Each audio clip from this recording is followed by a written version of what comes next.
need support staff to clear the room. Stand up and walk now. Hello and welcome to The Watch. My name is Chris Ryan. I am an editor at TheRinger.com, and joining me on the other line, he always fancies a bevy. It's Andy Greenwald! Let's get after it. Oh my God, dude, I had the worst salad of my entire life today. So we're starting from zero here, maybe even less than zero. It's Thursday when you're listening to this. Greenwald and I are recording on a Wednesday. It's a very exciting show because today Andy and I were joined by the co-creators, the co-writers of Industry, Mickey Down and Konrad K. We talked to them for a fair amount of time about one of our favorite shows of the year, Industry. We'll probably also discuss episode 5 on this podcast, and we also have some stuff to get to about Mad Spider-Mans up in our lives and more fallout from the HBO Max Warner movies saga. So we'll get into all that coming up next. This episode is brought to you by Anytime Fitness. We may talk a whole lot about sports, but when it comes to keeping fit ourselves, there's definitely room for improvement. I hit this point early July. I was just like, I am not in good enough shape. I started trying to walk at least 15,000 steps a day, or hiking, or just anything to keep my legs moving. Now it's the end of 2023. I feel great. I had a physical 3 weeks ago, and the guy was like, "You're doing great. You're doing better than you were 3 years ago." I felt great. Whatever your goals are, progress is possible thanks to Anytime Fitness. Get a personalized plan and support from an expert coach anytime, anywhere. Visit anytimefitness.com to try Anytime Fitness for free. Start to train for your life. Terms, conditions, and restrictions apply. See website for details. This episode is brought to you by State Farm. From your morning podcast to your afternoon playlist, State Farm knows you personalize your entire day. And that's why State Farm helps you personalize your insurance with the State Farm Personal Price Plan. It offers coverage options that help protect what you care about most at an affordable price just for you. Like a good neighbor, State Farm is there. Prices vary by state. Options selected by customer. Availability and eligibility may vary.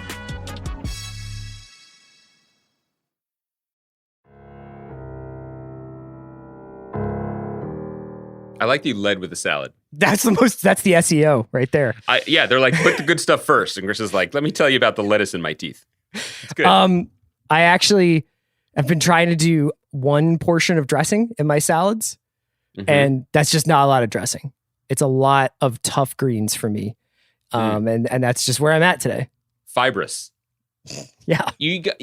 I know people who listen to this know that, I mean, look, it's in many ways, this podcast is what romance is all about, because what this is a chance for people to grow old together with us, or, well, we grow old together. That's what happens here. And so this evolution of this podcast into a predominantly lunch-based salad pod is incredible. But I also feel like, Chris, it's times are tough. You have to like uncork some joy. Now, I know there has to be a middle ground between just like dense, fibrous, undressed kale Spring and mix, yeah. like extra chashu double ramen. You know what I mean? Like there's a different thing you could have for lunch that you might enjoy. I don't want you to suffer through lunch, especially if we're going to be recording right afterwards. I feel great. I mean, I just mean like the actual eating experience was rough. How are you doing today? I'm great. I had a good lunch. What did you have? Do you have ramen? I don't eat salads. No, come on. I just had some leftover. Listen, I cooked maybe the best chicken of my life. I wasn't going to bring this up because I didn't want you to be triggered the other day. And I had a leftover piece of that chicken over rice with some broccoli greens. It was good. Oh, that's lovely. What do you want to talk about first? Because I do want to hit this Spider-Man thing that came out. I wish everybody could see Chris's face when I said I cooked chicken. I want to start. We're going to talk. We're going to get. There's so much industry stuff coming on this podcast. We do need to do a little bit of industry talk, separate from hashtag HBO's industry, and talk about the Spider-Man stuff. But something occurred to me that I wanted to get to. And people know Chris loves surprises, so I'm going to spring this on you. But we've been getting through a fair number of shows, and we've been enjoying a lot of stuff recently. And there's still stuff on the horizon for us to discuss, even though it's already mid-December. We haven't even gotten into the Small Axe movies yet, which I'm looking forward to talking about with you. But I kind of wanted to pull up the curtain a little bit more. Now, to be clear, the curtain is probably in a decent place because we started by talking about your, green intake and just generally like how well that salad ate. Shout out Tom Colicchio. But I kind of wanted to spring this on you because people listen to this podcast and they know us as like, media savants, right? Like we master our intake. We watch a lot of stuff. We maximize value. One of us does, yeah, for sure. I was talking about you. You crush tape is what we're saying. I'm watching episodes of Paw Patrol for the third time. So we all have our crosses to bear. But what I thought might be interesting would be just once drop the mask, drop the You should illusion. not drop the mask. No? Oh, keep the mask on, but inside. Great call. This is a responsible podcast. Did you see there was some guidance given to the networks on how to convey the pandemic, and the suggestion was that one person on each show should be the like designated pandemic driver and be the person to be like, "Hey, man, that goes above your nose." Kind of like fire marshals, like Yeah. when like in offices where like the guy sitting next to you in the cubicle Yes. is like actually the fire marshal for that floor. Yes. And that I feel like that's you. But what I wanted to get to is let's just be honest. Like, let's just be really real. We've done this show for a while. It's the end of the year. I'm willing to say like actually what got watched in my home over the last 2 to 3 nights and how it got watched. And I was wondering what that would sound like if you did the same. I can't tell if you're setting me up for something. No, I've got no bit. I was just like, what actually 'cause got watched the last couple of nights? Because we knew going into recording today that we were going to do a lot of stuff about industry and the industry. So we didn't like try to cram anything else in there. But because we had the space to have a conversation, I was like, maybe I should be doing something right now. What else? What could I put on? Is it finally Yellowstone o'clock? And spoiler, no, it wasn't. But maybe the better way to frame it is not like as a gotcha question, because I'm not trying to get you. Maybe the better way to frame it is like, what did I actually do with my evening, you mean? Or maybe I just need help. Like maybe this is actually a cry for help, that I need a TV concierge of my own. I'll tell you. So Monday night I didn't watch anything. Monday night I played FIFA for like 2.5 hours. And God, you're my hero. Oh, in a sense, I was watching something. I was watching greatness. I was watching a young American move into football management and lift up a moribund franchise in Newcastle and take them to the top of the Premier League with a honestly liquid football display. Just unbelievable. Wow. Messoon club, as they say about Barcelona. They say it about Chris Ryan's Newcastle. So I did that on Monday night. And then last night, my wife and I did something that we enjoy very much, which is watched Flight Attendant. Right. You've been talking this up, and this is the place I should go. I'm not talking it up like it's Mank. I'm just saying it's entertaining. I am a Kaylee Cuoco fan, and I don't care who knows it. Wow. Okay. I respect that. I appreciate that. See, I came stumbling out of the gate from the weekend where I think I spent the better part of 2 high quality nights, because weekend nights, even though time is meaningless now, still feel like, okay, maybe now we can settle in. And we did have one night of Mank, which was good. But generally I was coming off a couple of days of like piecemealing together a viewing of the 2008 highly regarded Japanese family drama Still Walking on the Criterion Channel. Sometimes I think you spit in the face of this podcast's project. I'm bringing it up because really a transporting film. My favorite genre is foreign films about families not getting along over the course of a weekend where they make food. Like that's what I truly care about and love. But I didn't even make it through the movie. And I always feel there's no shame greater than the shame of the media podcaster who can't even finish. You know what I mean? Like, because at least if you grind it, then you've got content. Yeah. But I didn't even get that done. So we did have a successful Mank night. Then there was the big question mark. Then there's the open prairie of Monday. And I was like, okay, we can't keep going with season 4 of Call My Agent, because I got to tell you, that show may have jumped the shark. Like it is decreasing dividends. She just keeps calling her agent? Right, it just keeps ringing. Keeps going to voicemail. By the way, I can tell you don't understand the premise of the show. It's not about one person calling one's agent. It's about the agents. I really don't. I don't have any idea what that show's about. It's really good. You should watch it, everybody. It's on Netflix. So just be prepared for some massive slowdown around season 3 or 4. Not much reason to call the agents after that. So I was like, but we like French things. And people have been talking up the show The Bureau to me. Have you heard about this? It's like it's like the French Homeland kind of thing, and it's on AMC, dare I say, Plus, like your beloved gangs of New York. Can I just point out that you can have any opinion about this pod that you want, but today is the day that I realized that we really are pushing the boundaries of like saying that this is a podcast about Spider-Man and financial workers doing ketamine, and then we're talking about. I'll wrap it up. I'm not proud of it. I all of this was to say I was going to come in and be like, Chris, I got 5 seasons of a fire show for you. Like, remember everything that we like, but imagine this in French. And like, it's awesome. And Matthew Kassovitz is like the interesting, troubled secret agent. And it's Paris and it's Syria. Well, I'd like to tell you it's good, but I fell to asleep about 15 minutes in. Did you call your agent? You were like, I called my agent in the sky. I was like, get me out of consciousness. The worst thing was, I think I faked it because I didn't get up until the episode was over. And then yesterday comes around and my wife was like, should we watch more of that show? I really liked it. And I was like, I'm going to have to get back to you on that. I have no memory of it. So I have to watch it again. It's terrible. It's like Paw Patrol all over again. I mean, except but you've never watched Yellowstone. Like there's all these shows that are really popular in America. Oh, okay. All right, Senator Josh Hawley. I see. That's what we're doing? We're already pivoting to 2024? Andy, is it possible to have too many Spider-Mans in one movie? It's like Doc Brown said at the end of the Back to the Future. It's not the Spider-Man I'm worried about. It's everyone else, Marty. That's a paraphrase. In case you haven't seen, this is what I'm talking about. It was reported over the last couple of days in Collider and in a bunch of different places that joining Tom Holland in Spider-Man 3 will be something of a Spider-Man reunion. Just all the greats coming back. The Spider-Men. Tobey Maguire finally getting up from his seat at the poker table and coming back to the scene. Andrew Garfield, who we have not heard a ton from since Under the Silver Lake, coming back to Spider-Man.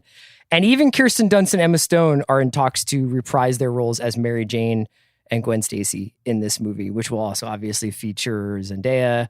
Jamie Foxx's Electro is coming back. Alfred Molina's Dr. Octagon. Octopus or Octagon? Is it Octopus? Cool Keith. That was that great Cool Keith record from the late 90s. Man. And Cumberbatch is in this one too, apparently. There's more. This is also now the test case for upstreaming the late lamented Netflix Marvel shows into main continuity MCU because Charlie Cox is strapping on the Daredevil suit for Spider-Man 3. So this isn't the first time that we have seen a movie that seems to be putting like its casting announcements before its premise. And I really have no doubt that the Spider-Man movies are delightful. John Watts obviously has like a real good handle on the material, and Tom Holland is a delightful Spider-Man, and I think this movie will be good. And clearly, like, they're kind of positioning these additional Spider-Men to fill the role vacated by Tony Stark as a kind of father figure to the character. I just kind of wonder whether I gotta say, Tom Holland, don't listen to Tobey Maguire Spider-Man. Can you imagine? He's like, never fold when you have an ace high in the river. I don't know what any of that means. That's his only advice for fighting villains. I can't even feel things till I'm down 60,000. Yes. But what do you think about this announcement? I mean, obviously they're bringing in this idea of the multiverse, that multiple timelines can be happening at multiple realities.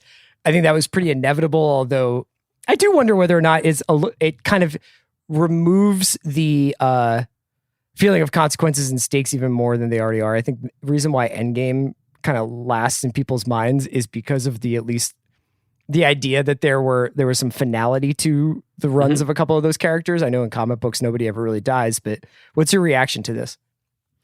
Well, I think it's twofold. One, sure, it's fun. I mean, there is an element that I have to acknowledge, which is for so long, movies, even like popcorn movies, were bound in by pretty stodgy rules, right? And it was the Marvel movies that started to change that. And the main rule was you don't cross the streams. that people, stars are only out for themselves and they're Yeah. leading roles. When I was watching Aaron Brockovich, I was like, why can't we have multiple Aaron Brockoviches? Well, I'm not even getting to the multiverse thing. I'm not against multiple Aaron Brockoviches. I'm trying to think of like other Soderbergh, like the Karen Sisko verse, where They essentially made that. Yeah. I know, I'm into it. No, I'm not even saying, but pre-multiverse, just the idea that that Robert Downey Jr., one of the most bankable stars in the world, will just show up for a cameo in the Spider-Man movies or whatever, and that they were all kind of making one movie, which speaks to the thing that we remain interested in, which is that Marvel basically turned into the old studio system and just keeps the cameras rolling in Atlanta and people fly in and out and it's no big deal, and that's how they do the contracts. That there's still an element of that in play here, which is just like, well, it's kind of fun. I mean, it's interesting and it's bizarre and it's the kind of thing that used to only exist in the fan verse and on people's deep web pages of what they wished would happen, and now it is what happens. That's what runs the business, and that's kind of interesting. I think the bummer of it for me, and it might be good.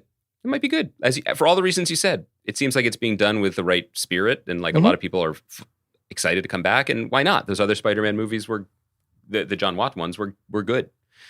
But the only thing that bums me out, and people know where I'm going with this, I think, because this is generally my problem with the Spider-Man stories as they've been told to us, is it boggles my mind why Marvel/Sony keep running away from the central conceit of the character. And I guess we're going to see this spirit, maybe because it's a smaller stake spirit, and it'll be in the Ms. Marvel TV show, or maybe in whatever the inevitable Miles Morales Spider-Man movie will be. Maybe this will backdoor set that up. But Spider-Man is a high school kid who has trouble with his girlfriend and his homework and with supervillains. That's the story. Mm-hmm. And so far in this Disney, Sony, Marvel co-pro version, he is Tony Stark's ward, like Robin to his Batman. He becomes an international Iron Man with a suit of spider armor, and now he's a multiverse staggering galactic warrior? Yeah. What are we scared of here? What are we doing? Like, just because the cartoon did well with multiverses because it was a clever conceit, we don't have to do this. That's my only note. Okay. I would like to see a pure Spider-Man story, but there's so many Spider-Man stories, it doesn't really sound legit for me to get too heated about it. I do think that you could look at it as Marvel positioning Spider-Man as a franchise in like the Avengers role of like the big group hang, lots of movie stars, established sort of story. Everybody feels very comfortable with who Spider-Man is and what it is and what he's fighting for. And you can kind of populate that with a constellation of stars in the way you did with Avengers. And then they have all these smaller, more off. I mean, smaller. It's not like they're making, Dogma movies, but like more offbeat projects like Eternals that there's still some question mark about how much they'll resonate with people. Although there's yet to really be a Marvel movie that did not resonate with people.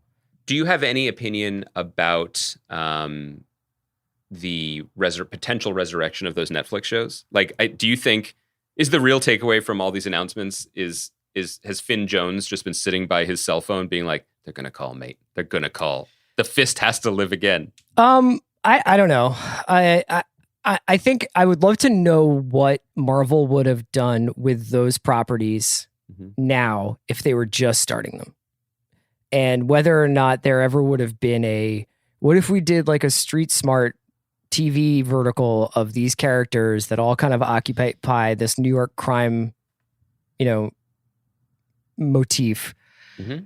Like, would they have done limited run series on Disney Plus of like 6 episodes of Daredevil? And then maybe he disappears for a while, and then they bring him back for 4 episodes of Daredevil, and then he disappears for a while. And would they ever have made them as gritty as they were on Netflix? That's the other question, I guess.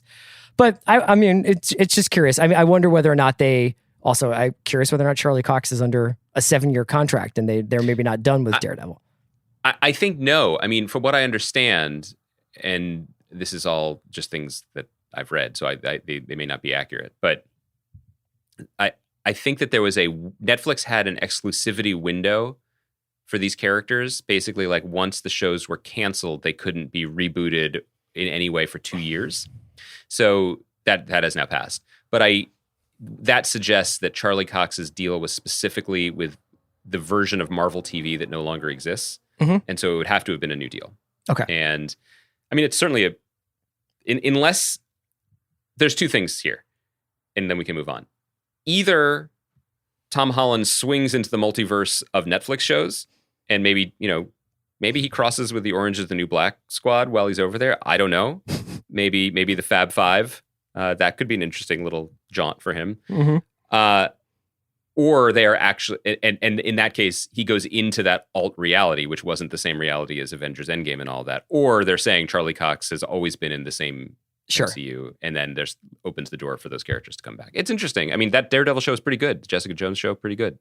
Did you want to talk at all about more of the fallout from the Warner Brothers decision to move their 2021 slate to HBO Max? I think we alluded to it on Monday's show that at sort of the end of our section before we talked to Hannah Fidel, we kind of mentioned that there were starting to be some hurt feelings expressed, and that especially some agents and managers around town saying, like, nobody checked with us. We're going to have to renegotiate these deals. Our back end participation and the profits of these movies are obviously compromised by this 1 month window where movies will be on HBO Max before they go to a theater exclusive run. Since then, we've had Christopher Nolan just honestly, like, Bryson DeChambeau, like 350 off the tee on Warner Brothers and HBO Max. I think he said it went from the best movie studio in the world to the worst streaming service in the world, which I guess pretty much puts a cap on Christopher Nolan's relationship with Warner. I don't know. There has also been sounds of alarm from Denis Villeneuve, Patty Jenkins, Aaron Sorkin to some extent. And then, interestingly enough, I read an interview with Steven Soderbergh on the Daily Beast where he was obviously like, he's a guy who's clearly seen the advantage in going to streamers in the first place.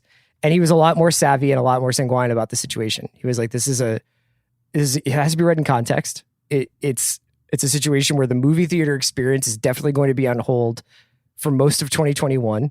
Mm-hmm. And they're being practical and they're making a decision. And I think he's sort of looking at it more in the long term rather than, I have a movie that I have for years thought about being in multiplexes and I need to get it out. So I recommend people check those interviews out. Yeah, I mean, the Soderbergh thing, first of all, we should mention what a week he's having. His new movie's getting great reviews. It is exclusive to HBO Max. Mm-hmm. It's part of a 3-movie deal that he's got with them. Diane Wiest. I'm very excited to see this. He also was announced as one of the executive producers of the Oscars, which is extremely cool and interesting. You know, but the reason he has that job is also why he's uniquely positioned to comment like this, which is just he is streets ahead, as they used to say, of everyone else. Like, he is the most nimble filmmaker working, not just because he works quickly in whatever medium is being presented to him, but because he kind of saw this coming and took himself out of whatever box he was being forced into. Yeah, he could make a big budget movie anytime if he wanted to. He has in the past, or he could make a weird interactive TV show with Sharon Stone. You know what I mean? And I think that his comment reflects that kind of dexterous thinking. Yeah, and he's also somebody who's really thought a lot about distribution, the theatrical experience, the stuff he did with Logan Lucky, where he was essentially taking over the distribution of that film. It's that he's obviously somebody who's been thinking about this moment long before the moment came. And to contrast that with people like Aaron Sorkin and Patty Jenkins, and Variety had a virtual summit with them where they were having a conversation, obviously touched on these issues. But so that's the reason I picked them out of a hat, because I think a lot of filmmakers would probably say the same thing. I mean, they have been operating very successfully within the current box that movies exist in, right? Where, like, you have to put together one part from column A, one part from column B, one part from column C to get it made.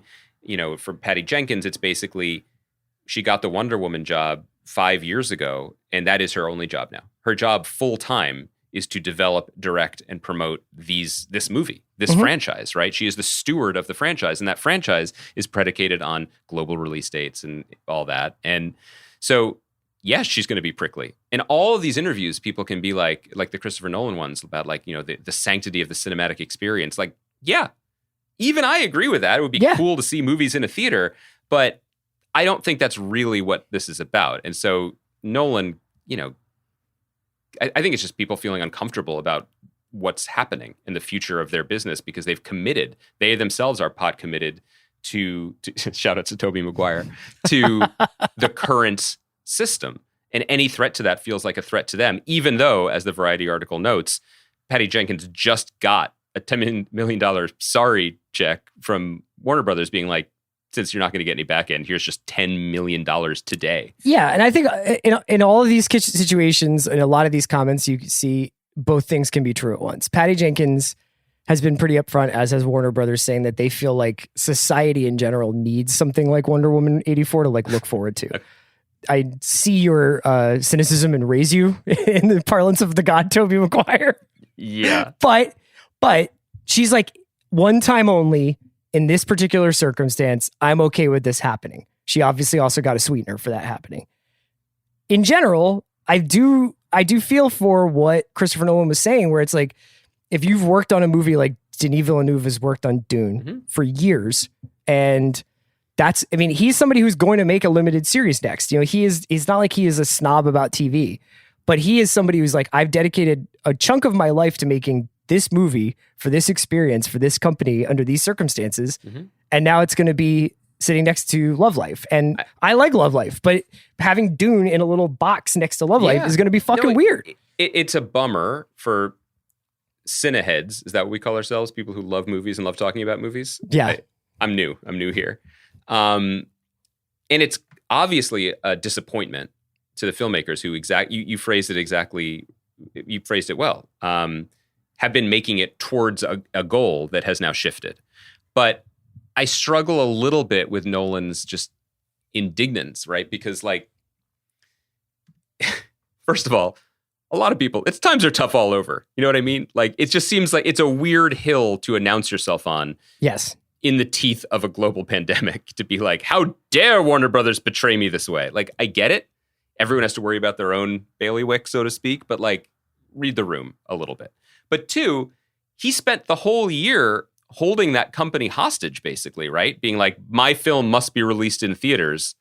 And they accommodated him to not great results for anyone. And ultimately, like, it is any creative person, any professional person, particularly directors who are generally control freaks. That's what makes them directors.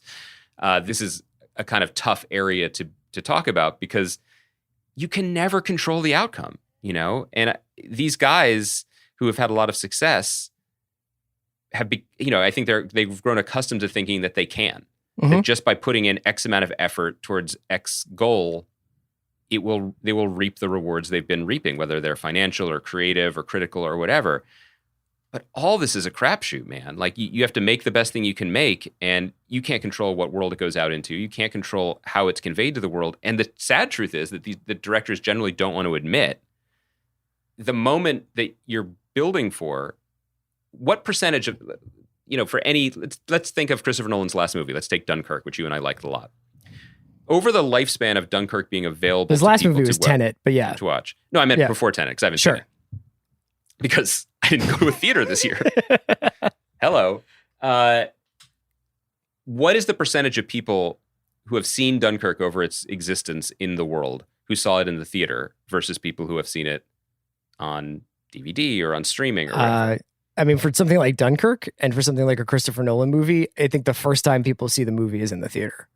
70%, 60%?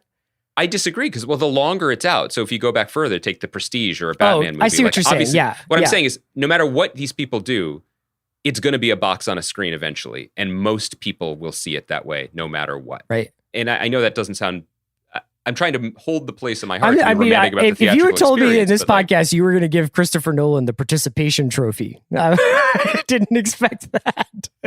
Yeah. Good effort. Good game. Good effort. We're going to get into our interview with Konrad K and Mickey Down from Industry. Do you want to talk a little bit about episode 5? We spoke basically about the season up through Nutcracker, I think, in our interview with these guys. And the whole season's available. You keep calling them by episode title. Which one is that? I'm so deep. Like, even those guys were like, we're impressed about how many character names you've managed to retain. I can't remember like what was in my salad today. And I can remember like Rishi and Jackie and like other traders on the floor.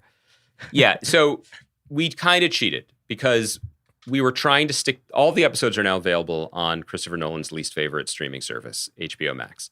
We were trying to keep the conversation kind of more or less tied to linear, which means that we would only be talking about episode 5, which aired Monday. Yes. We couldn't help ourselves. Episode 6, the Christmas episode, as Chris knows it, Industry episode 106, quotation mark, Nutcracker, end quotation mark. That won't be on linear until Monday, but we couldn't help talk about it because it was so great. It had has a lot of major events in it. It's not really a spoiler-rific conversation, but we do touch on that episode. This was a real treat for us because we love this show more and more with every episode and every week. It was also kind of a love fest because these sweet guys listened to us, and that was really nice to hear. So we felt validated. And it was a really, really good hang. And I think the kind of thing that I hope people will listen to, even if they haven't fully committed to the show, because when you hear Mickey and Konrad talk about their motivation for making it, their love of these actors, these characters, this opportunity, it'll really make you root for them, as we have been. Yeah, and I'm glad that we talked about them when we did in terms of the arc of our conversation about this show over the last couple of weeks, because I think that episodes 5 and 6 mark a kind of turn for the season, at least, in terms of the tone and in terms of the state of the characters on the show. So you could easily kind of talk about this show as the rise and fall of Harper, and chart it through that way. But I think that to quote the Doobie Brothers, vices become habits, like in this show. To quote Tobey Maguire's therapist.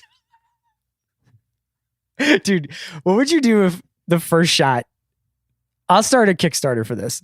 The first shot of Spider-Man with Maguire, he's got to be wearing like a 3/4 zip up Under Armour, jersey, Ray-Bans, Beats headphones are on, and he's just vaping and just taking down pots.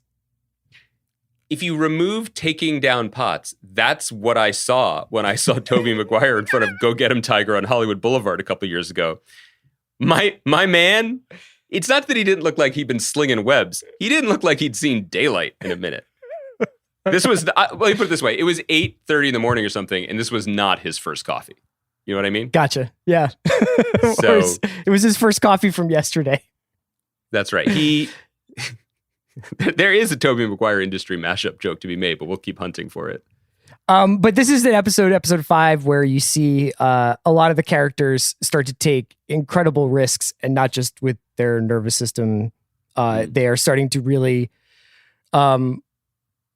play the edges of this game of stock trading and of financial services. And even if you don't understand what they're doing, you can get the gist of the aggressiveness with which they are moving, while staying true to their characters. So it's really interesting to watch Gus kind of say, I am accustomed to having these X, Y, and Z opportunities. And it's interesting to watch Harper kind of like, I'm getting after it anywhere I can find, any edge that I can find. I'm gonna attack it. And what you said is just what rings really true to the series and my affection for it. It's about the characters, and I love them. I love their their chemical intake. I love their personalities. I love their aggression. I love their rough edges. And I just want to spend more time with them. And the show just continues to open them up in exciting ways. Not just referring to Robert's pupils dilating. We would be so upset if they didn't get to make more episodes of the show. I'm rationing it out. I watched 6 because, Chris, you said you wanted to bring it up a little bit in the conversation, but I've held back on the last 2 because I don't want it to be over. And, Mickey and Konrad talked about loosely that they have plans for future seasons, but they remain as in the dark as we are about the likelihood of that happening. I'm hopeful. I hope a lot of our listeners are giving it a chance, because this is a recommendation that seems to work. This is a show that I've told people about, and the first taste is free, then they get pretty addicted to it. Let's no more dilly-dallying. Let's get into our conversation with Mickey and Konrad. We'll take a quick break, and then we'll get into that interview. Thanks so much for listening, guys. This episode is brought to you by Mint Mobile. New Year's resolutions are fun the first couple of weeks. Then you kind of maybe conveniently forget about them halfway through January. No shame. It happens to us all. But this year I have a foolproof plan, at least when it comes to saving money. Just switch to Mint Mobile and you're done. Goal accomplished, because for a limited time, their wireless plans are $15 a month when you buy a 3-month plan. The great thing about Mint Mobile is there's no jaw-dropping monthly bills or unexpected overages, and all plans come with unlimited talk and text. Get this new customer offer today at mintmobile.com/watch. Additional taxes, fees, and restrictions apply. See Mint Mobile for details.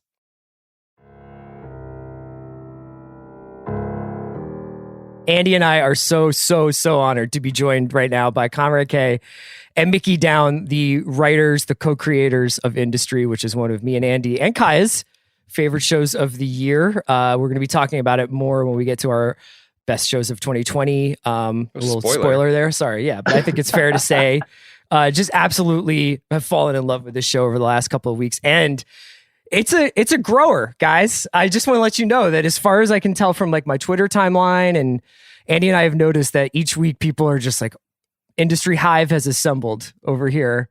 So thank you so much for joining us. This is not like people saying, oh, I see a lot of Biden street signs, so he's definitely going to win. This is Chris's small sample size is accurate and reflective of the broader TV watching public in America. So congratulations. So Mickey and Konrad, welcome to The Watch. Guys, great to be here. It's an absolute pleasure. Can't really believe it. Yeah. We can't tell you how surreal it is. I was just saying before we came on that like, me and Mickey has obviously been listening to you guys for many, many years. And we had this joke between ourselves, which was kind of like your guests have been like Anya Taylor-Joy, Hugh Grant, Scott Frank, and now you've got a couple of no-mark British screenwriters on your show. And we were thinking for your poor audience, like maybe we have pictures of like Bill Simmons in compromising positions in a jiffy bag or something. Like how the hell we got onto this show? But, oh man, that's all to say we couldn't be more honored to be here. We're so excited. Well, we're honored. This is, we do the Anya Taylor-Joys for them. This one's for us. It's absolutely. So. That's right. This is the mixtape. Those are the albums. Konrad, Mickey, let's start with like just some basic background stuff for people who don't know. So I know that did you guys go to school together? And then that's where you met, right? In university? Yeah. We went to Oxford together, and Konrad was the year above me. And we did a lot of a very little. We didn't, we sort of did absolutely nothing. Then we panicked massively right at the end and thought, okay, we need to get jobs very quickly. And Konrad was a little bit more proactive than I was, but I literally was like scrabbling around in the dark, being like, what am I going to do the rest of my life? And, at Oxford, you have a load of people who are just trying to make you get jobs in banking. They sort of seduce you as soon as you get there. They take you out for dinner. They give you drinks. They give you loads of free water bottles and there's a stash and it's called. And at the end, they say, okay, well, do you want to come and work in finance? And you're sort of seduced into doing it. And I feel like a lot of people, they find themselves falling into it in a certain extent. And that's definitely what happened to me. And to a lesser extent, maybe to Konrad. So you both did take time because we're very curious how much of this is from your own experience, how much of this is from experience of your peers and friends. So can you talk us through your own, it doesn't sound like it was the longest stay spent in the hallowed halls of higher finance, but what was your actual experience? I was there for about a year. I worked in the bit that Hari and Gus work in, which is I worked at a sort of very blue-blooded old investment bank. And Konrad worked on the trading floor at a big American investment bank in London. And Konrad lasted a lot longer than I did, but was almost as bad. We hasten. There's a limit to which we want to say that the piece is autobiographical for the kind of obvious reasons. There are definitely. The whole. Writing a show about finance is obviously quite a difficult thing because people have such an aversion to it as a world, especially because it's kind of seen as kind of, well, firstly, there's a kind of moral stain on the whole industry, which obviously is very hard to escape. And also the kind of, it's kind of exclusive, rarefied. People find it a bit like it just, people turn their noses up at it. And I think maybe in some ways quite fairly, but we were always of the mind that if we, HBO, when we were pitching them the show, they always used to talk about the confident subcultures. And like, if you could render a world with enough specificity, then like people are going to find it interesting. It's a bit like you're cracking open a bit of a black box. So me and Mickey were just like, well, we actually have firsthand experience of this. We know the cadences of the way people talk to each other. We've got an ear for the jargon because, we spent three or 4 years there between us.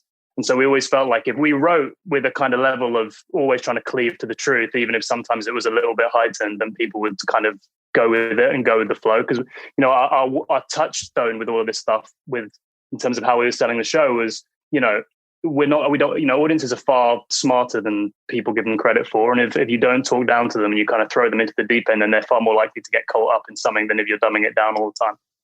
I think that's absolutely right. And I think that that's part of the thrill of the show is we're just in a world that I don't know, Chris doesn't know, and yet we're totally engaged in it because it allows the stakes to be high enough to meet characters when they're at their extremes, which is when, you know, they're at their most interesting. But I have to say that you've taken it a step further, and this is another thing that I admire so much about the show, which is to say that if I was in a room with these banker bros with their zip-up polar fleece vests, I would be like, who are these people and why are they doing this with their life? But what I love about the show is that they would say that about me. I mean, low-key, the funniest joke in the whole thing is when Kenny and Yasmin are like, Seb works in media, and they just laugh and laugh and laugh. And then the scene's over. Can you talk a little bit about the appeal for people who might not understand it that I think is written so well in Harper's Journey, which is to say, like, this is in some ways a pure meritocracy. In some ways, if you're going to be killing yourself for a job, why not kill yourself for the job that just makes the most money? And there's something very pure about this that I think she seems to respond to, and that you both have been very skillful at interpolating for the audience who might not understand it.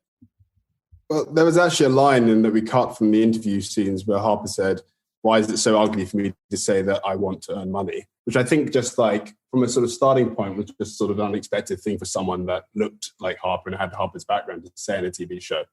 And I mean, like, you know, there's this sort of thing they give you in the literature at this place, which is like you are entering into a meritocracy. And in some ways, you know, that is a little bit of a lie. And I think what we're trying to do in the show is sort of unpacking, you know, how, you know, everyone goes in, you know, presumably at the same starting point, but then it becomes very clear after a while that everyone has a sort of different ceiling. And that's sort of what the show is about for us. But I mean, like, from personal experience going into finance, I mean, like, even the place that I worked, you went there and there's, you know, these are very international places.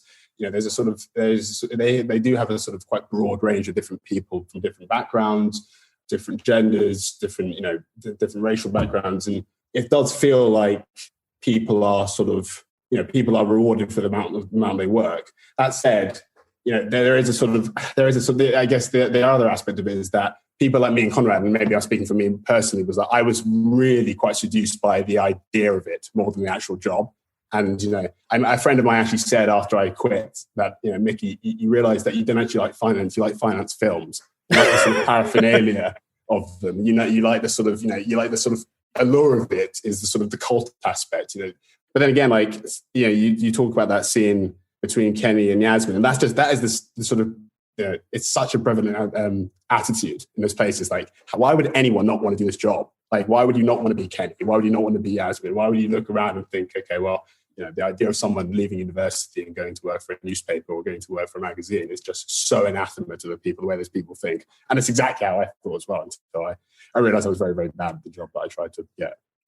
I think on some level as well, that obviously the show's really specific, and we wrote it very specifically to the financial services industry, but also, like, you know, the name of the show is quite generic and quite bland, and industry. And I think part of why we called it that was obviously the industry goes by the industry within the industry, but I think a lot of industries do.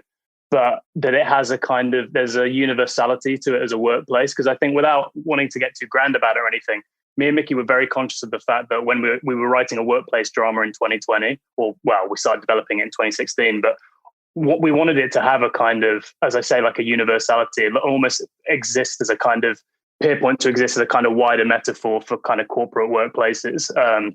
And so I think, like, at the center of the show for me and Mickey, it's all about kind of like how hierarchies work in institutions like this, and how sort of power is doled out, who has power, who's trying to get power, how it concentrates at the top, and how difficult that is to deal with.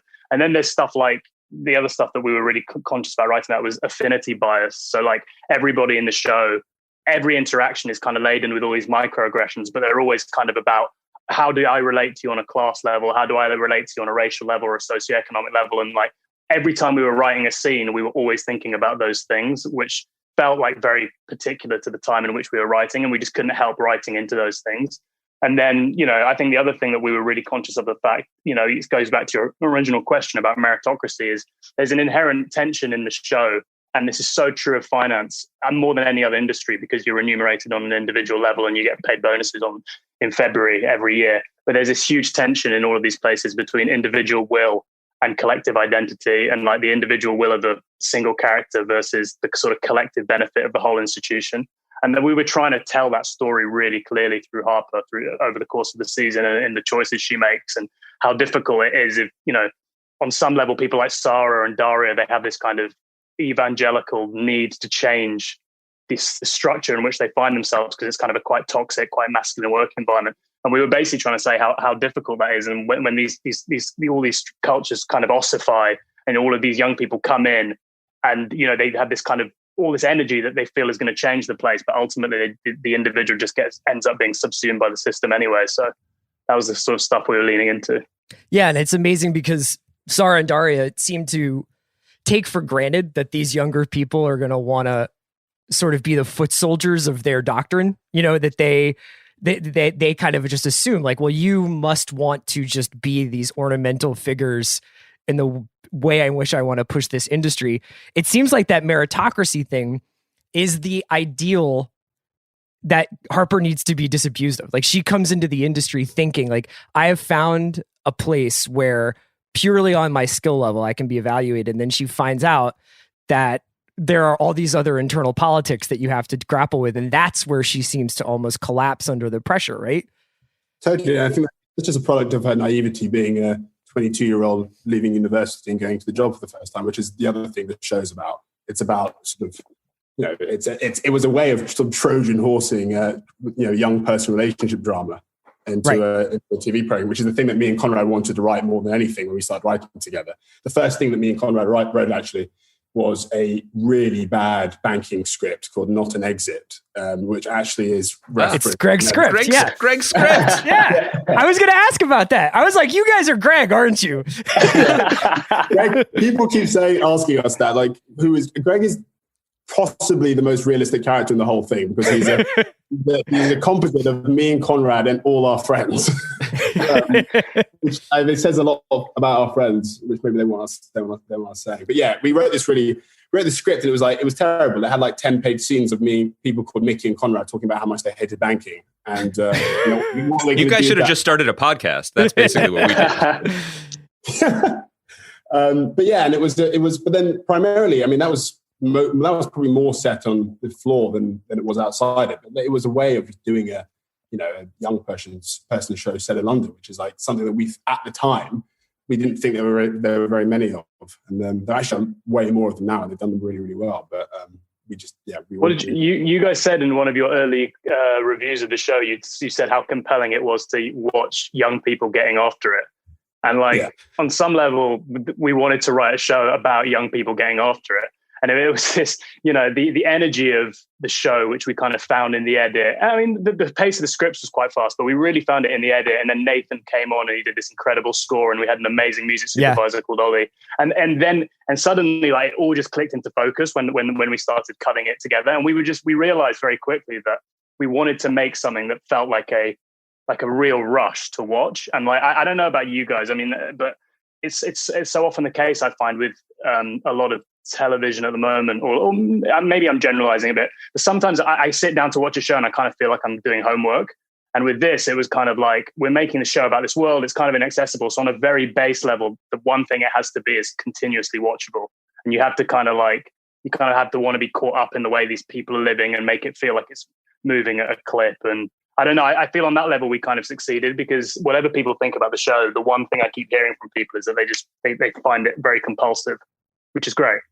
Couldn't agree more. I mean, that is our gospel here as well. And the show is a total pleasure to watch. I mean, it is sadly unique that in this day and age with so much quality, I smile more when I realize my homework is to watch industry as opposed to other shows that I admire, because I actually enjoy the whole experience. I'm not looking at my watch. But that what you touched on just then, Konrad, specifically about your collaborators and how it came together in the edit, is kind of where I wanted to steer the conversation, because what I think impresses me most about you guys as first-time creators and showrunners is the way you've walked this balancing act between high style, and Nathan's score is part of that really innovative way you do the previously on through the logo of the show at the opening, just to kind of hit the ground running. I love that. And even in the pilot, which I thought Lena did a great job directing, it's so tight, so stylish, propulsive. But also, once you hit the second episode, and I kind of like this more, and if you guys listen to the show, you know this about my taste, immediately in the second episode, I could tell that you guys love your characters. you just loved them, and you loved writing for them, and you loved putting them in interesting pairings and situations. And it didn't have that kind of, this is important, we're going to get you through the stiffness, whereas if they were there as avatars of the mood, of the ambition of the story, you just kind of fell in love with them. And that makes it so much easier for audiences to fall in love with them too. And that mix of high style and also emotion is, I think, the secret sauce behind any good TV, but particularly your show. It's funny you say that, because the first version, when we first got the show bought by HBO, obviously me and Konrad freaked out and immediately and thought, okay, well, we're doing a prestige show for HBO. We have to make this as serious and as sort of self-important as possible. We wrote a version which was almost documentarian in how boring it was. It was like, it was like if you had filmed it, it would have been like putting a camera on a trading floor and nothing really happened.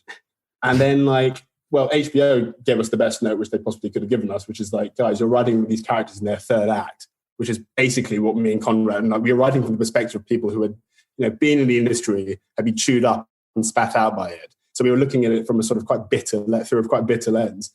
And, they were like, just, wasn't it fun at any point? Didn't you think like this was actually going to be your career forever? Did you not have a good time? And we went back and the characters were always the same, pretty much. We sort of chopped and changed a tiny bit, but we just took those characters and thought, okay, what were they like if they were leaving university rather than being 30 and trying to and looking at this world through that. And this totally opened up the whole show for us. And suddenly we were, as you said, Andy, we were suddenly writing the characters just with fun. And this is something we did way more when we throughout the season as well. We started leaning into the humor way more. And that's basically being Konrad's writing process is just trying to make each other laugh constantly. So a lot of that sort of came into it in the latter part of this season. You're so right about affection for the characters though, because I kind of feel like the reductive or the kind of really quick review of this show is everyone's hateable. How do we like any of these people? They're all odious and egomaniacal and all this sort of stuff. And I've seen that all over the internet, to be fair. And I kind of okay, on some level, I totally get it. But on the other hand, I kind of feel like I'm speaking for me and Mickey, we approach all of them with a level of tenderness, which is kind of even the Kenny character, who's the most hateful, Eric, who on some level is a pretty damaged guy. I feel like when me and Mickey, we are writing them, we're fundamentally trying to understand what drives their insecurity and what makes them the way they are. And, what's the kind of child version of this person and how did they get that way? And then even when you're writing them in their most hateful moments, we were always, we cast actors who were very aware of their wounds and their insecurities, and we talked them through all that stuff. So I think in all of Kenny's scenes, even when he's horrible, I think you can kind of, you maybe don't empathize with him, but I think there's enough dimensions to him to make you think, okay, well, he's a product of his environment, and yeah. You also steer into that because what's so brilliant about the way Kenny develops is that, and I'm through episode 6. I probably should have said that at the start. I don't want to binge because I'm enjoying it too much. Yasmin is more discomfited by his kindness than by his abuse. It's almost more it appears more painful to her to see him like that because he's just kind of pathetic as opposed to someone who is exactly full of rage or power or a question mark.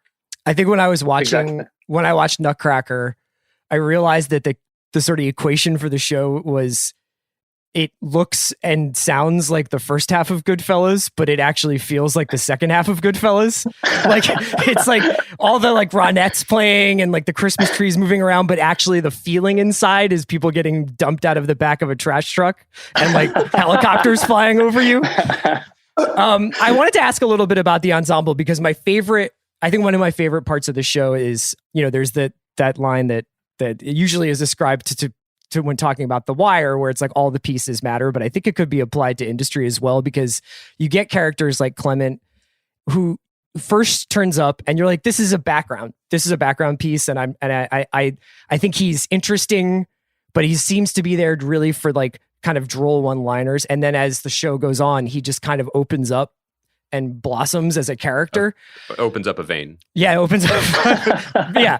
But there's something about that performer. There's something about Ken Leung as Eric. The people that you found to do this is actually what I love about TV is when you find an ensemble like this where I didn't know any of these people with the exception of Ken Leung. I was not familiar with any of these performers, and now I'm obsessed with them. Can you talk to me a little bit about the casting, but also a little bit about how parts changed with the actors and actresses you found?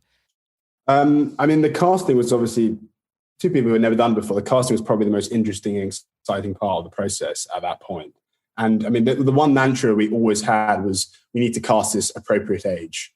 And like the weird reference we kept talking about was Dunkirk, which is like there's probably one of the first war films we saw, which had people of the correct age in those parts. And suddenly, when you see basically a young boy being thrown out of a exploding ship, suddenly you think the stakes are a lot higher. And like we needed basically to capture the feeling of leaving university and being terribly scared and putting on a cheap suit which is way too big for you and just looking like a child in that environment. And like the first thing we thought about was like we had to we can't cast 28-year-olds in these parts. And then like the other thing was that we wanted to cast total unknowns, and we kept talking about like straight out drama school, and like that basically revealed itself to be a lot harder than it sounded. And we saw so many people. And there's this thing, obviously, and I'm sure like anyone that's been in this position can attest to it, but like when the person is the character comes into the room, it just is like, it's like this sort of universal feeling that everyone in the room has. And it was the same for every single character which we cast. And it was just so clear that these were the ensemble. And the first time we got them all together, and we filmed in Wales, so we got everyone in Wales. And Mahala, for example, had never left the country before.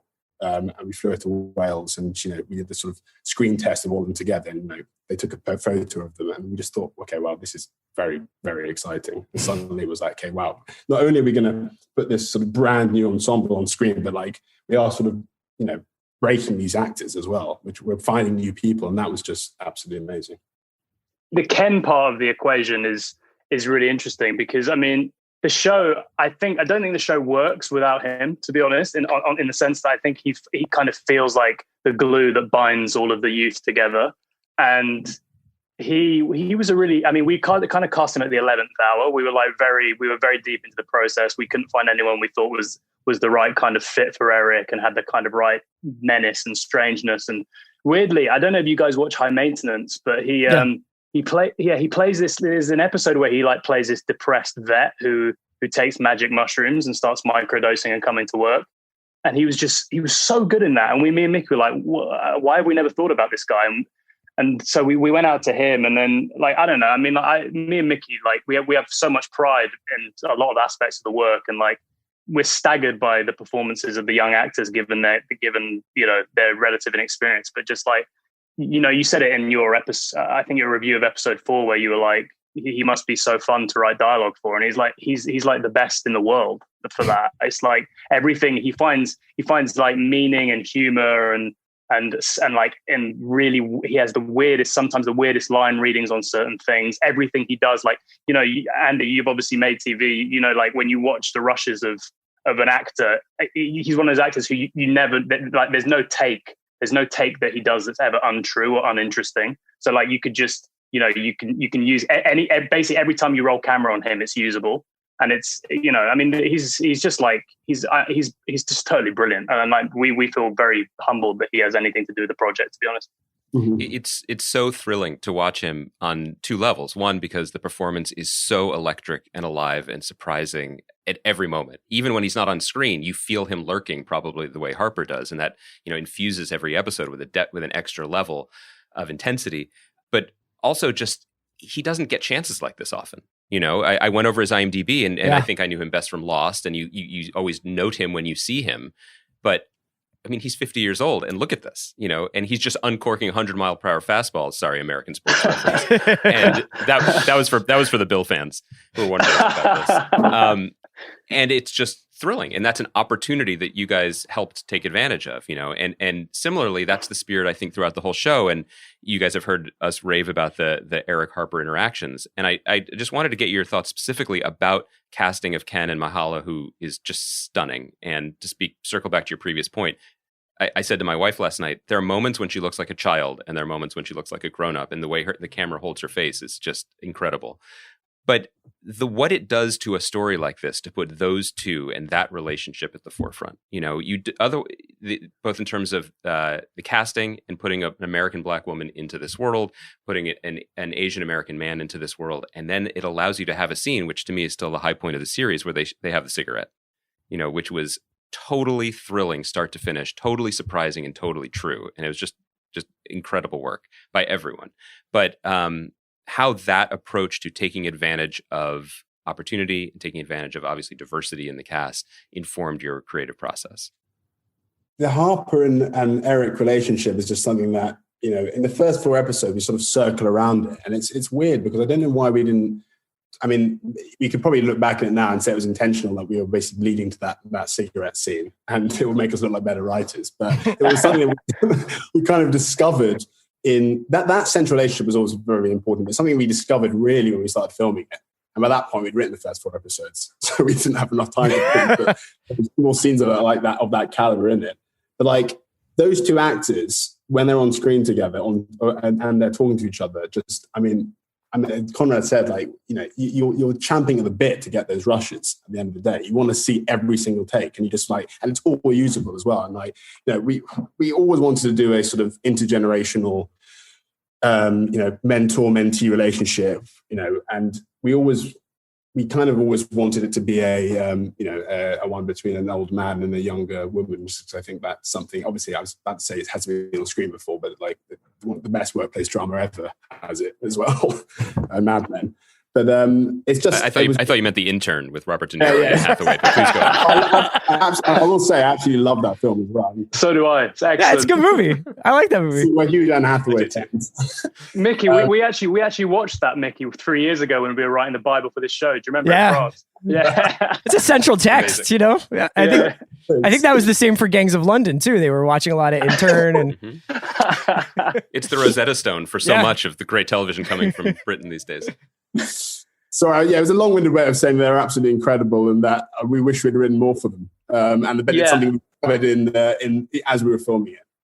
We had this other thing a bit. It was never as cynical as like what is the most interesting lens through which to view this world, but there was something very important to us about the outsider status of people in an insider's world, given how often stories set in this world are looked at from the point of view of a sort of normally much older, obviously, because you're joining the top of the banks, often white, often male vantage point. So we were kind of always thinking about how 2 people with a slight outsider status, socioeconomically, racially, how they might find each other, what their relationship might be in a place like that, how it might change, what they might see in each other. And we just, I don't know, again, I go back to this word tenderness, because like, I actually think the show, and I feel very strongly about this, just given what we've read about it and stuff, I think the show actually has a warmth to it, which is found in certain key relationships. And I think it's a kind of, despite this place, there's a kind of weird kindness to it and a codependency.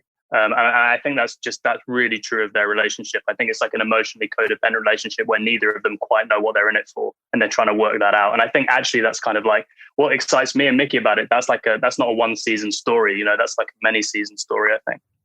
I was curious about the way the show is shot, because obviously I think there's some comparisons to Succession, but I also think a lot about it in terms of like Friday Night Lights, where if you read interviews with the people who made that, the actors would talk about it was essentially like a live set. So like they would have handheld cameras in a couple of different places, and the scenes would just go, and they would try different things, and they would run these scenes, but you were always on camera. You were like basically always assuming that you were being filmed, and that like brought out a different quality in the performance.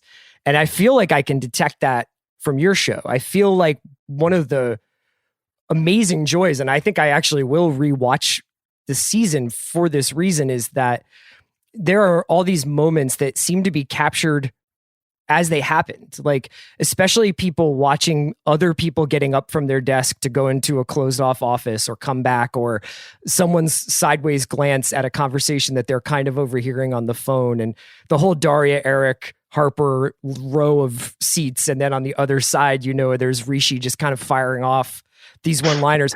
Can you tell me a little bit about showing off his knowledge of every character? I know. I'm not even referring to IMDb. I know. What a flex. You know the names of the episodes, which is just like staggering. I barely know the names of the episodes. But how did you guys shoot, and what kind of environment was it on set? Was there any improv? Was there some? Was there and how did you guys sort of like get it so that you were capturing life kind of happening there?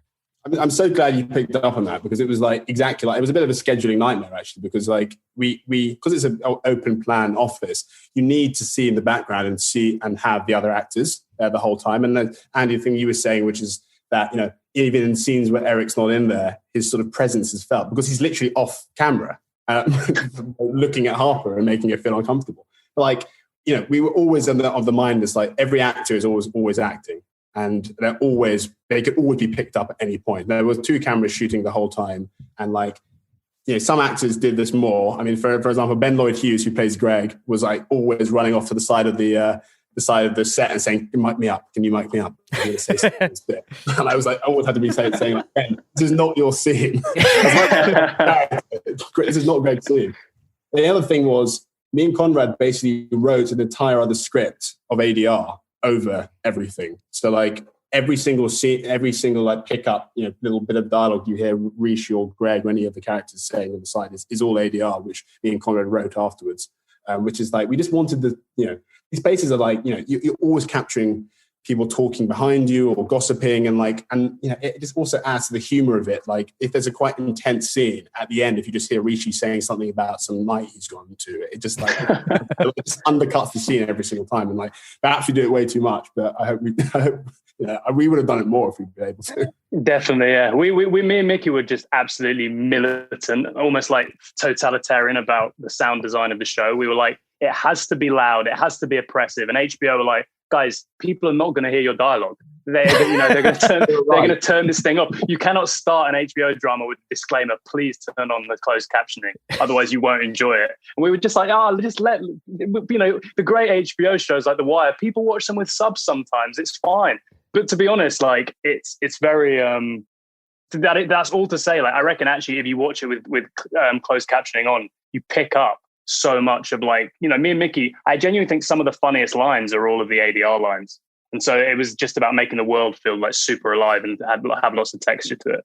Picking up on this idea that when you write together, you're trying to make each other laugh. There is a great feeling in the scripts of one-upsmanship, where you can sort of feel the energy that's happening between 2 writers, 2 friends, that I think Chris and I are very receptive to and really appreciate. And I was wondering if you could speak a little bit more about that process. And I wondered specifically, since we're talking about our mate Greg, the decision to have him run into a glass wall and then get up and run into a glass wall again, and then 3rd time run into a glass wall.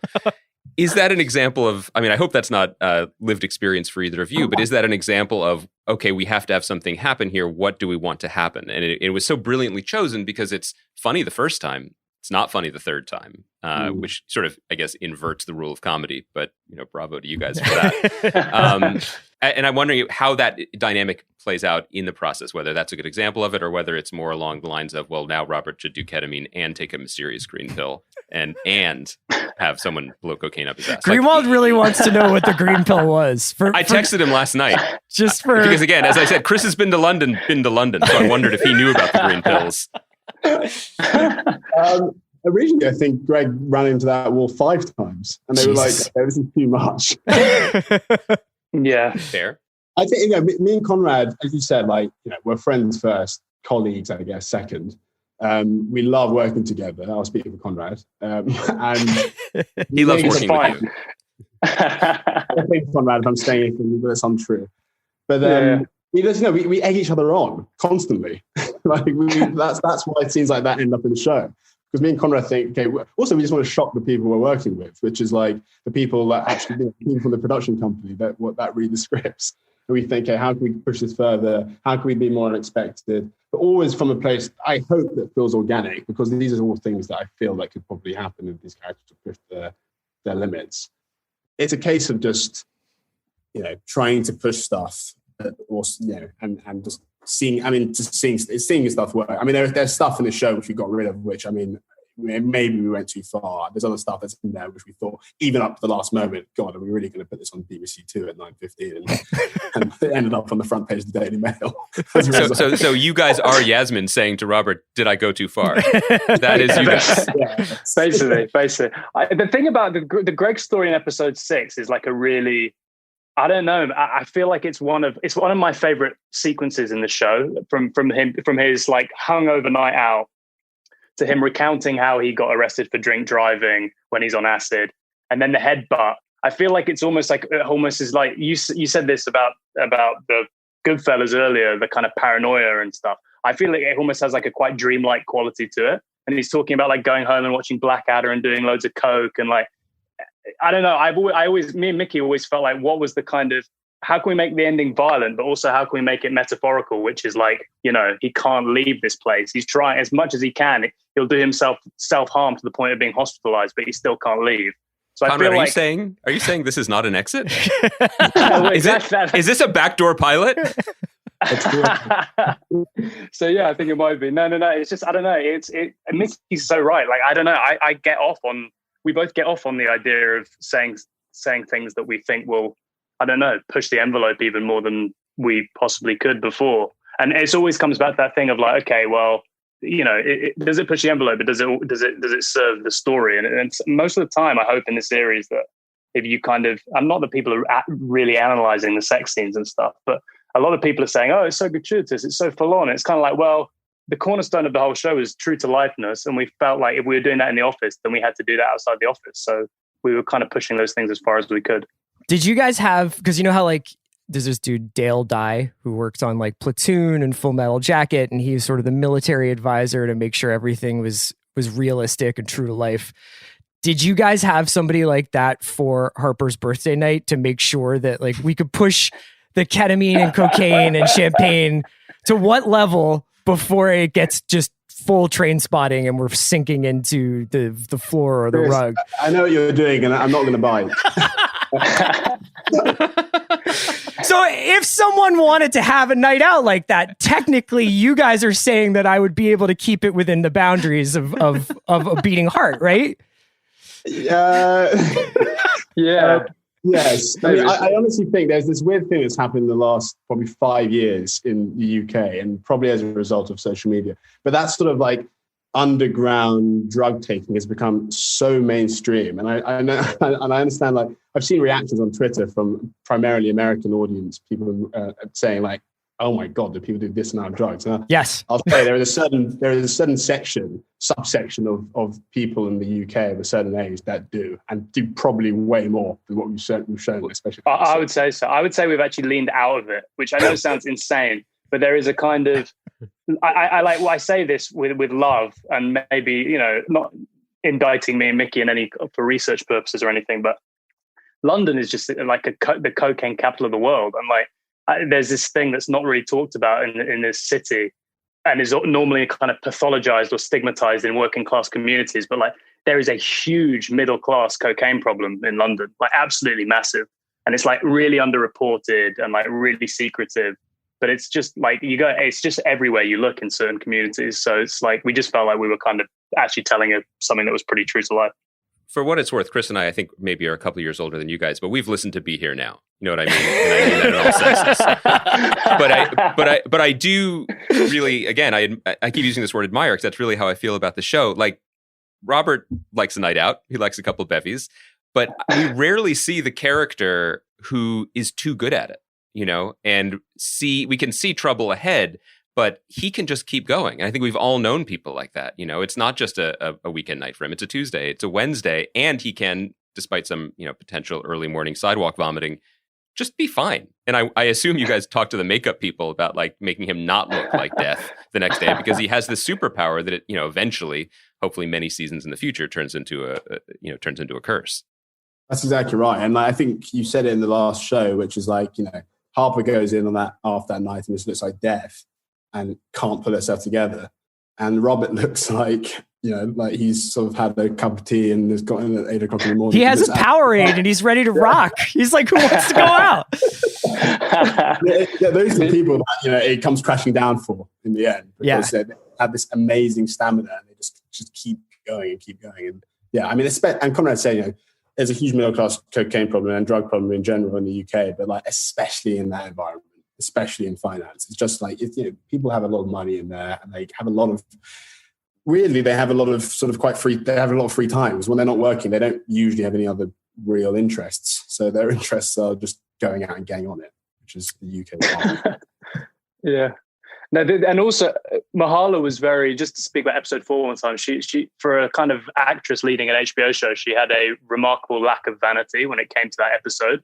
They made her look genuinely hungover, which I thought was really good. I mean, that bit where she kind of, that match cut where she's asleep in the cab and then she's asleep on the floor. Honestly, I've seen that 100 times. It makes me feel physically ill because I just know that feeling so strongly. And I thought she was just terrific and playing that every emotion in that episode. She was just really, really good. So we spoke at the beginning about how Chris's circle of friends, his MySpace top 8, if you will, are all in on this show. And anecdotally, I know a lot of people who are becoming big fans as well. The 6 guys I follow in finance Twitter. And also like 4 other friends that I have. The guy who explained the word quants to Chris likes the show. But I also think people are responding to HBO's move, which raised our eyebrows about putting the entire series on HBO Max. And people who I know who were watching it said, "Great, thank you. We'll be like Robert and hoover up the rest of this." Do you guys have any insight into how that experiment worked out or didn't work out? Do you have a sense of what might be ahead of you guys? Is there a season 2? Obviously, I would like to do one. Have you gotten any feedback at all from the relevant parties? In terms of dropping the episodes, that was sort of, I think it was a conversation that was sparked between the BBC and HBO, because I think more recently the BBC have been doing that quite a lot. They've been dropping all their shows on iPlayer at the same time, and it was sort of a departure for them, especially the kind of show which this is, to have it come out week on week, especially on BBC Two, which is, I mean, it's network TV. To have that sort of stuff on is quite strange. But then, I think for HBO, I mean, we haven't seen numbers or anything, but we hear that it's done well, which is good. And in terms of like a second season or future seasons, a show like this, which is about young people going into a new environment, there's we thought about where these people will be 5-6 years down the line. I mean, you just think about that before you even start writing a page of the first episode. You think, okay, what will Harpy be looking at? Will Robert be alive? Like, we've got a really weird, I mean, like, we won't give too much away, but like some very odd endings for Robert have we've been ruminating on. I mean, it's up to HBO. I mean, we'll see whether they pull the trigger on it, but like, certainly we'd love to do it. And this is the kind of question that no one involved in making TV wants to have to answer right now. But we can't help but watch the show and enjoy these giant crowd scenes, this big teeming office, all the shots to extras, as you discussed, and wonder if that's even possible to film. I mean, I know many things are filming again, and people are following protocols and things. But there's a moment in the Christmas episode where Daria says, "Oh, I like the office like this because it's so quiet. It's reflective." And I'm like, "Oh my God, is this the future for finance/television?" It's. I mean, I think there's been great strides actually, especially in Wales where we filmed, in being very, very good about filming stuff. I mean, and keeping everyone safe. So hopefully. I mean, who knows? I mean, who knows what it's going to look like next year? Hopefully there'll be some sort of vaccine or anything, but yeah, I mean, we'll see. Do you think Robert has natural immunity to COVID just due to... Robert has COVID-20 already. He had it and conquered it. It's like He's a champion. Him in the wet market. It's just like that's season 3. There was a meme going around midway through the pandemic, which I sort of vaguely have a sense memory of, Mick, that you might have a better one, where people were saying that cocaine was actually a really good way to keep COVID at bay. So subscribing to that. They had that about cigarettes, and it almost got me. I was almost like, so it's okay again? Yeah. No, he's made of stern stuff. He's made of stern stuff. Thank you so much for joining us, guys. It's been one of the pleasures of this entire pandemic has been watching this show and talking about it. And it actually, everything you said about it, not wanting to feel like homework and not wanting to feel like study hall and just kind of like slaving through something to get to the twist at the 46th minute of an episode. It's just like the entire thing is just such a rush and so stimulating, no pun intended, with all the drug talk that we've been having. It's just been fantastic. We love watching the show, guys. Thank you for it. And I think I should go back and find the text messages from the night I watched the premiere that I sent to Chris, which were extremely Robert at 2 a.m. even though it was like 8:17 and my children had just gone to sleep. So it's working.